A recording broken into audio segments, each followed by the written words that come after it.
快快！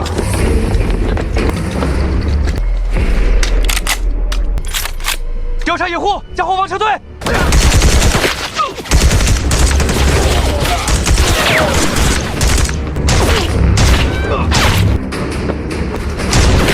还有一帮隐藏的杀手，注意观察四周。走。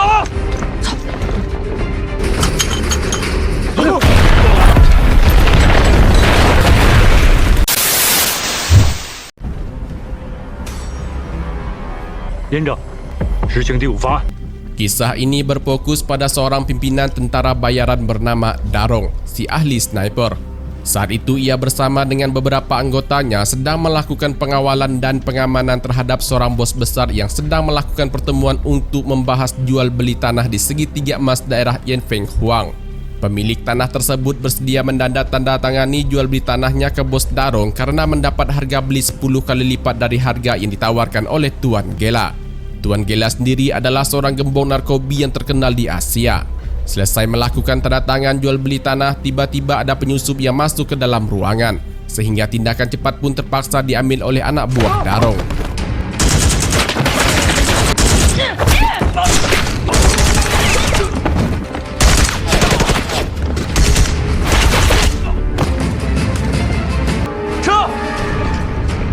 Dari ketinggian, Darong memberitahu anggotanya untuk segera keluar dari sana karena musuh dengan jumlah besar sedang menyerbu ke tempat mereka. Ia juga meminta agar anggotanya memberikan perlindungan keamanan ekstra ke bos mereka dari serangan para musuh. Diketahui musuh yang datang tersebut adalah anak buah Tuan Gela yang diperintahkan untuk menggagalkan dan membunuh pemilik tanah serta bos Darong yang diam-diam melakukan transaksi jual beli tanah. 调查掩护，向后方撤退。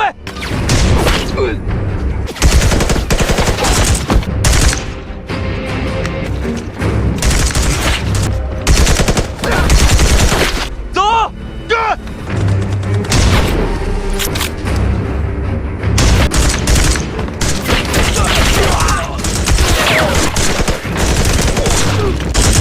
还差点灭1个，2个。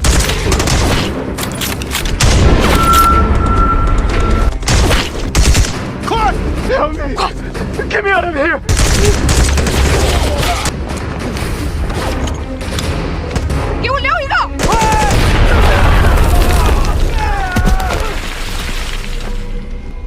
Tanpa diketahui mereka, ternyata Tuan Gela mengirim seorang sniper wanita untuk bergabung dalam acara baku tembak tersebut. Darong baru mengetahui ada sniper dari pihak musuh setelah pemilik tanah tewas tertembak secara tak terduga. Yang kemudian ia pun mencari tahu dari mana posisi asal tembakan tersebut berada.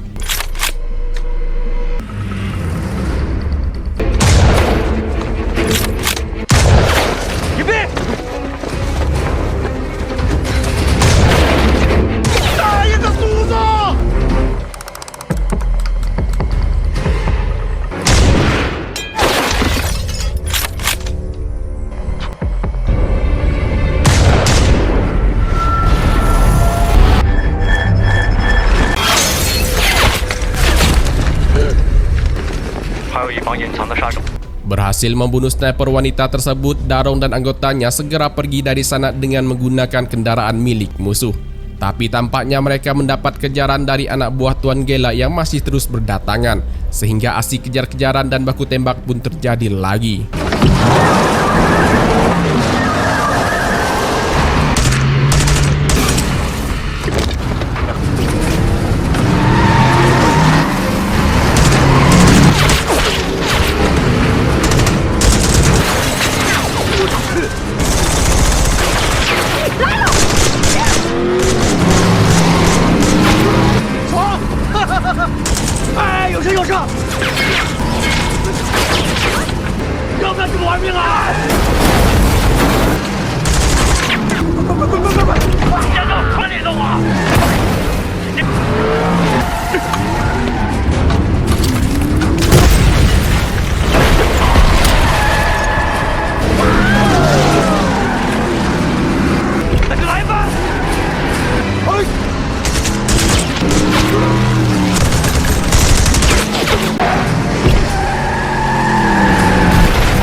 别这么玩命啊！现在老百姓，走！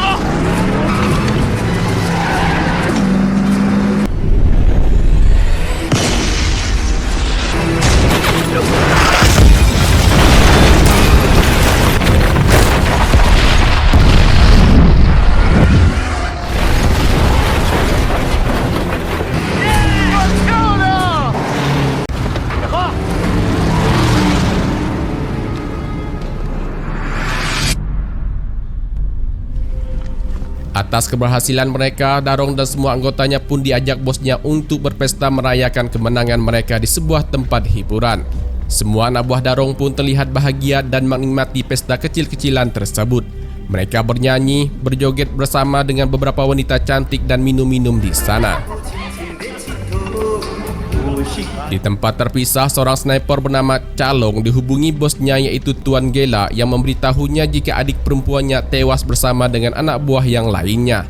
Ternyata sniper wanita tadi adalah saudarinya Calong. Calong yang marah atas kematian adiknya, ia pun segera mencari Darong dan anggotanya untuk menuntut balas dendam. Kembali ke Darong. Ia yang sedang berada di kamar kecil melihat seseorang yang mencurigakan. Sepertinya anak buah Calong telah mengetahui tempat keberadaan Darong dan rekan anggotanya saat ini. Demi keselamatan, Darong pun melakukan perlawanan.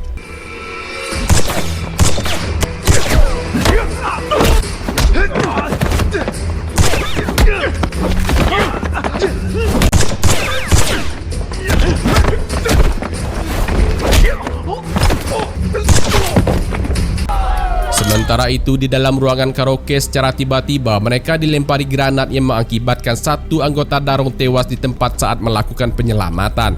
Situasi yang mencekam membuat Darong dan anggotanya yang masih hidup pun terpaksa kembali baku tembak dengan para musuh.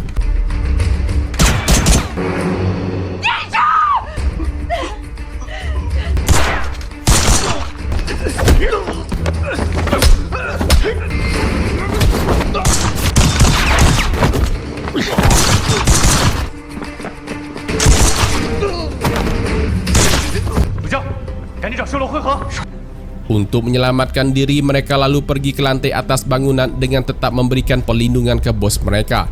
Tapi yang tidak mereka ketahui adalah Calong telah berada di sana untuk mengintai dan menembak mereka secara satu persatu.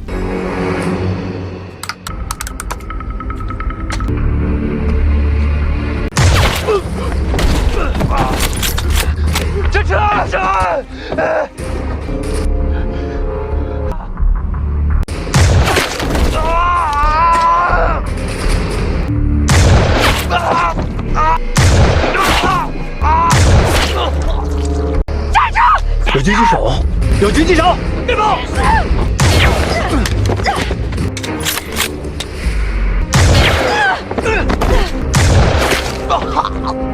起势！我去人该打，你来救骑士。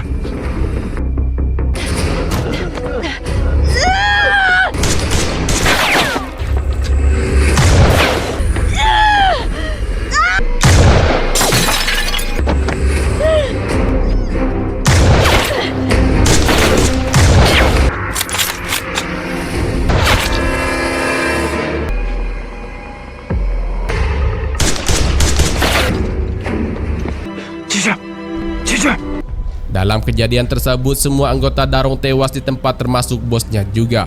Luka tembak yang cukup parah membuat rekan-rekannya tak bisa diselamatkan. Calong pun tampaknya tak memberikan belas kasihan sedikit pun ke Darong dan anggotanya yang telah menewaskan saudarinya. Dan kini giliran Darong yang harus merasakan panas dan tajamnya peluru dari senjata Calong.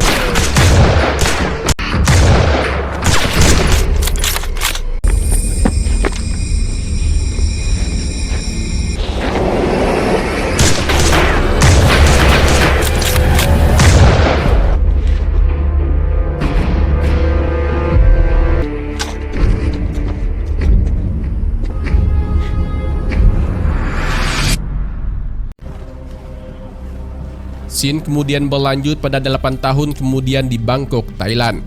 Terlihat Darong masih hidup atas kejadian yang menimpanya beberapa tahun yang lalu. Kini ia memilih hidup seperti orang biasanya dan pensiun dari dunia kekerasan. Di Thailand, ia membuka usaha rumah makan yang sekaligus menjadi tempat tinggalnya juga. Selama tinggal di sana, Darong hidup berdampingan dengan tetangga yang begitu baik padanya.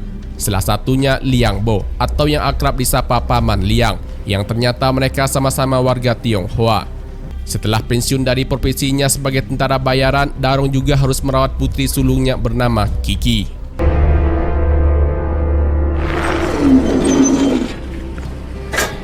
Berlanjut keesokan harinya, terlihat Kiki sedang menemui pacarnya yang bernama Saiban di tempat kerjanya. Singkat ceritanya guys, Saiban meminta Kiki untuk mengambil paketnya di sebuah pabrik mainan, lalu kemudian mengantarkan paket tersebut ke seseorang. Nah, disinilah malapetakannya dimulai. Kiki tidak mengetahui jika paket yang ia ambil tersebut adalah narkobi. Saiban juga tidak memberitahu Kiki jika selama ini ia jadi kurir narkobi untuk mendapatkan uang yang banyak agar bisa hidup bersama Kiki. Setelah mendapatkan paketnya, Kiki pun segera pergi dari pabrik mainan tersebut. Sebelum mengantarkan paketnya, Kiki berhenti sebentar di rumahnya karena ada tukang sembako yang sedang menunggunya untuk mengantarkan barang belanjaan ayahnya. Di saat yang bersamaan, Paman Liang yang sedang melintas melihat Kiki sibuk membantu tukang sembako. Ia kemudian meletakkan paket yang dibawanya bersebelahan dengan paket Kiki di tangga. Lalu setelah itu ia membantu Kiki untuk mengangkat barang-barang belanjaan ayahnya Kiki. Setelah selesai membantunya, Paman Liang kemudian pamit pulang ke Kiki. Tapi paket yang ia ambil malah paketnya Kiki, yang secara tak sengaja paket keduanya tertukar. Kembali ke pabrik mainan tadi. Ternyata di tempat tersebut sedang melakukan aktivitas pengemasan barang-barang haram alias narkobi yang dimasukkan ke dalam boneka mainan anak-anak. Diketahui tempat tersebut dipimpin oleh Bansa, seorang pengedar narkobi yang kejam dan merupakan orangnya Tuan Gela. Tak lama kemudian ia terima telepon dari Tuan Gela yang marah-marah karena paket yang barusan dikirim hanyalah berisi pupuk. Menyadari ada kesalahan, Bansa pun kaget dan langsung memarahi seorang tangan kanannya.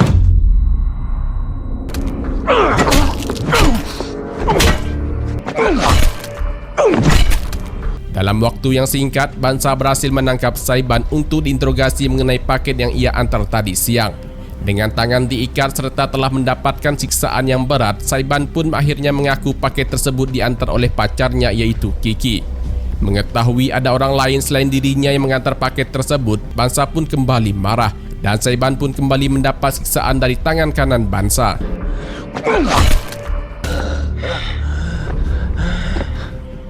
Masih di waktu yang sama, Bansa kemudian memerintahkan tangan kanannya untuk membawa beberapa orang datang mencari dan menemui Kiki di rumahnya. Darong yang tidak ada di dalam rumah membuat mereka leluasa untuk menyiksa dan interogasi Kiki di sana.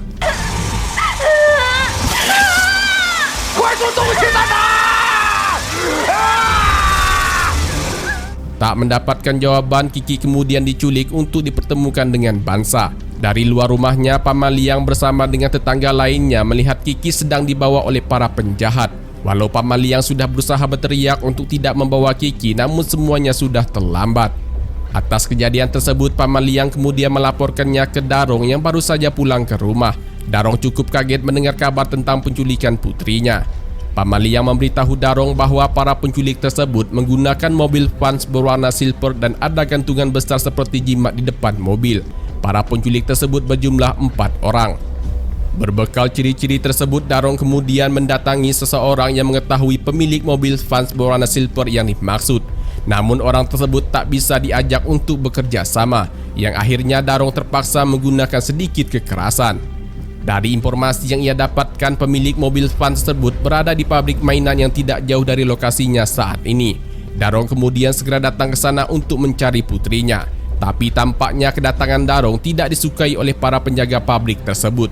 Mau tak mau, Darong harus mengeluarkan sedikit keringat agar bisa masuk ke dalam.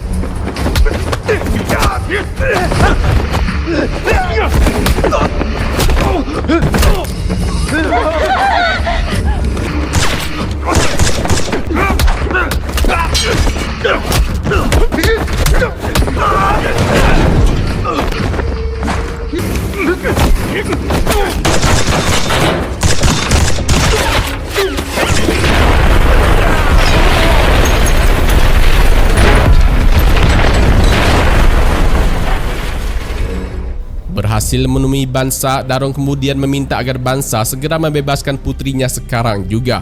Jika tidak, maka senjata di tangannya yang akan berbicara.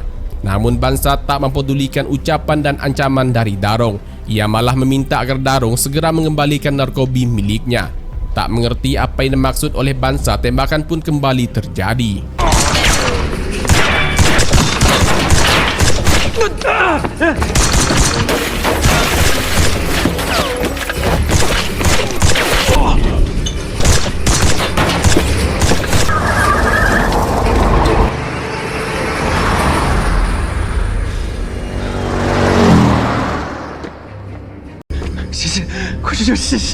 Gagal menyelamatkan putrinya, Darong kemudian menemui Saiban yang masih terikat.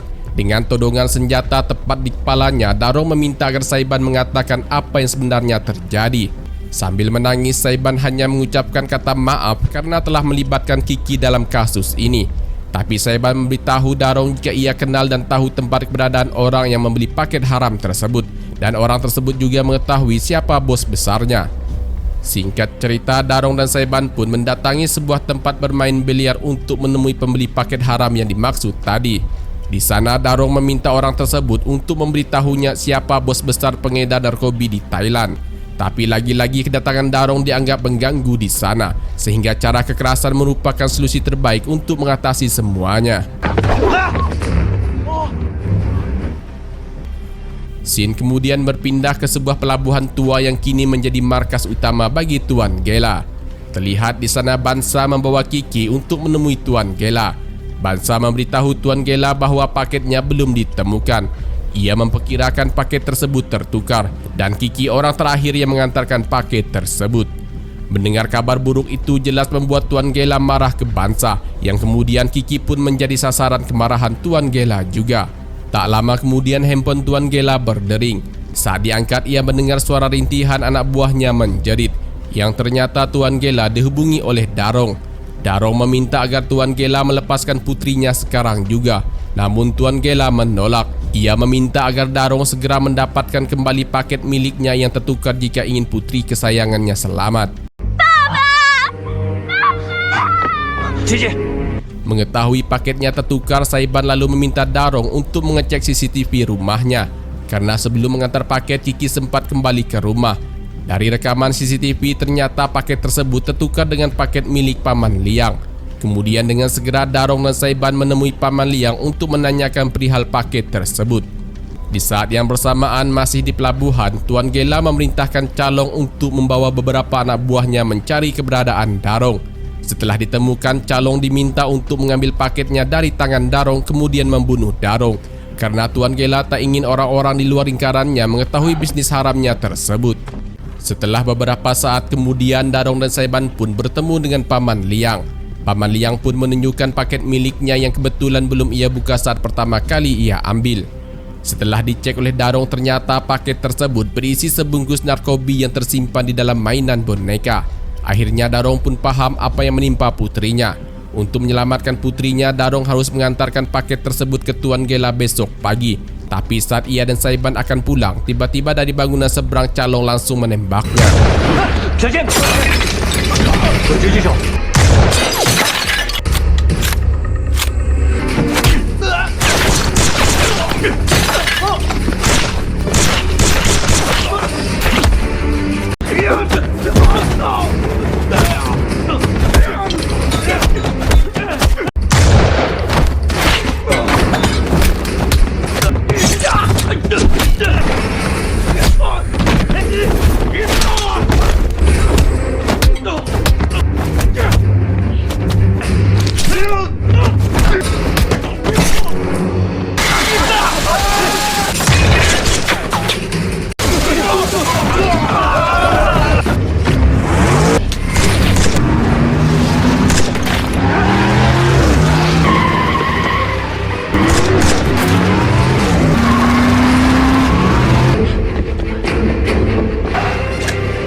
Saat Darong akan ditangkap polisi Thailand, ia menjelaskan bahwa dirinya bukan seorang penjahat, tapi mereka tadilah yang penjahat yang telah menculik putrinya. Namun polisi Thailand ini tidak percaya sehingga Darong pun harus melawan.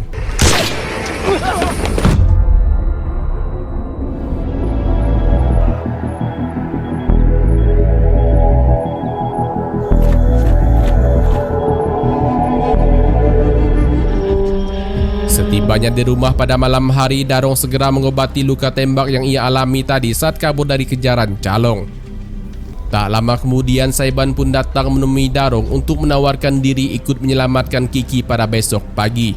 Ia mengungkapkan dirinya harus bertanggung jawab atas penculikan Kiki karena telah melibatkan Kiki dalam kasus ini. Awalnya Darong sempat marah ke Saiban karena ulahnya Kiki dalam bahaya, namun semuanya sudah terlambat. Untuk itu ia kemudian lalu segera mempersiapkan beberapa senjata dan amunisi untuk ia bawa menyelamatkan Kiki. Darong juga memberitahu Saiban jika risiko penyelamatan Kiki taruhannya nyawa.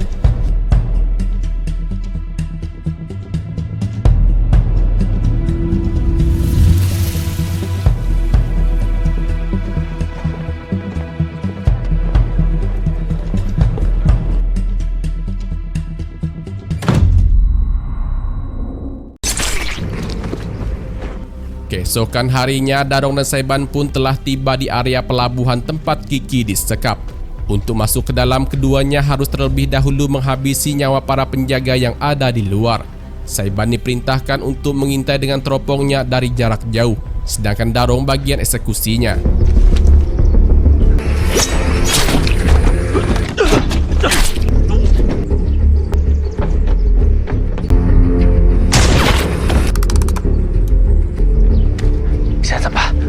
Suara tembakan senjata Darong membuat Tuan Gela dan yang lainnya kaget.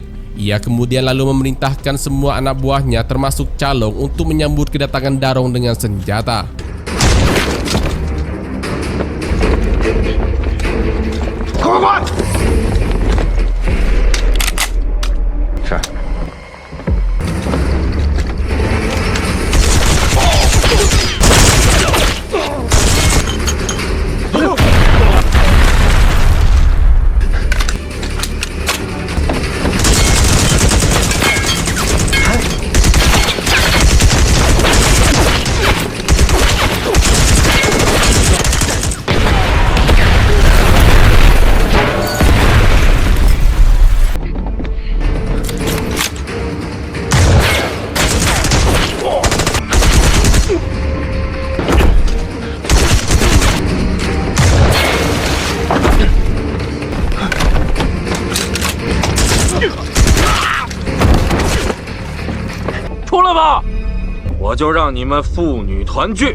Tuan Gela yang merasa anak buahnya banyak yang tewas, ia kemudian mengancam Darong akan membunuh Kiki dengan bom yang telah terpasang di badannya.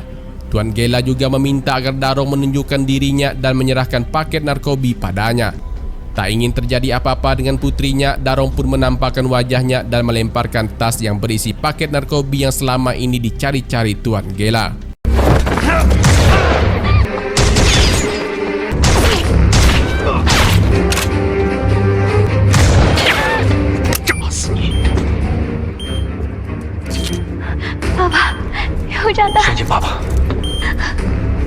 Berhasil menyelamatkan putrinya, Darong kemudian harus menonaktifkan bom yang terpasang di tubuhnya Kiki. Darong pun cukup berhati-hati memilih kabel mana yang harus ia potong. Karena jika salah maka bukan hanya putrinya saja yang tewas, tetapi dirinya juga akan tewas di tempat. Sementara itu, Calong dan Tuan Gela yang masih hidup berusaha untuk membunuh Darong dan putrinya sebelum mereka keluar dari pelabuhan. Namun Darong bukanlah lawan yang mudah. Berbekal dengan pengalamannya di medan tempur saat masih aktif menjadi tentara bayaran, ia berhasil menembak Tuan Gela yang kemudian disusul dengan tembakan dari Paman Liang yang tiba-tiba datang membantu ke sana.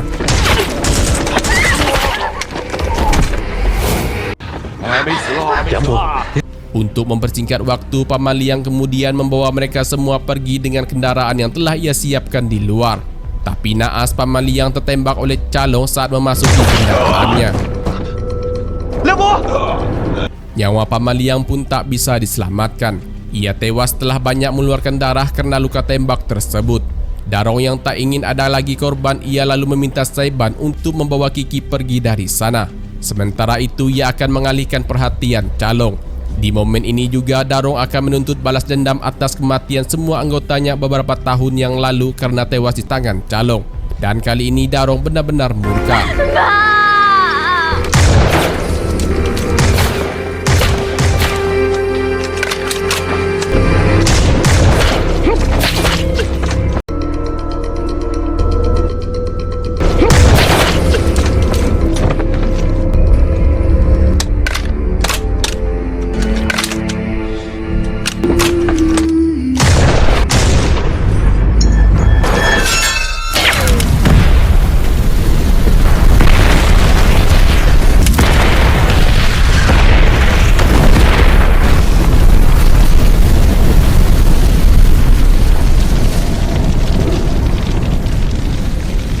Akhirnya Darong pun berhasil membunuh Calong dan terbalaslah sudah dendamnya selama ini. Di akhir filem diinfokan bahwa setelah peristiwa tersebut Darong menyerahkan diri ke polisi dan berdasarkan informasi dari Darong, polisi berhasil memberantas sepenuhnya organisasi narkoba terbesar di daerah tersebut. Darong memang berjasa dalam pengungkapan kasus tersebut, namun cara yang ia gunakan melanggar hukum sehingga pada akhirnya Darong dijatuhi hukuman penjara selama 12 tahun. Oke guys, sampai di sini dulu filmnya. Terima kasih buat kalian yang sudah klik video ini dan nonton sampai akhir. Mohon dukung terus channel YouTube ini dengan cara klik tombol subscribe dan tombol like. Lalu tinggalkan komentar jika videonya menghibur. Saya Chandra, sampai jumpa lagi di alur cerita film berikutnya. Bye bye.